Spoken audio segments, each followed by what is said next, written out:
Ұлы ақын, ойшыл, қазақ әдебиетінің негізін қалаушы, аудармашы әрі композитор Абай Құнанбайұлының 175 жылдығын мерекелеу шеңберінде Қазақстан Республикасы Мемлекеттік Қызмет істері агенттігінің Ақмола облысы бойынша департаментінің ұжымы Мағжан Жұмабаев атындағы Ақмола облыстық кітапханасындағы ақынға арналған көрмемен танысты. Әсіресе оның ерте шығармашылығымен танысу қызықты болды. Көрмеде Абайдың еңбектері мен оның шығармаларының аудармалары ғана емес, сонымен қатар Абай туралы жазылған кітаптар жинақталған.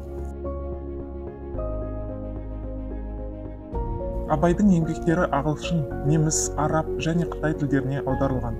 Сонымен қатар 35 томдық абайтанудың таңдаулы еңбектері ұсынылған.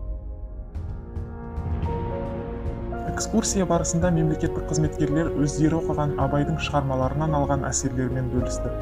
Мысалы, департамент басшысының орынбасары Райхан Біратаева Мұхтар Әуезовтің халық өмірінің драматизмге және қарама-қайшылыққа толы өмірі жан-жақты сипатталып, қазақ халқының ерікті сүйер асқақ рухы көрсетілген Абай жолы романы жөнінде пікір бөлісті.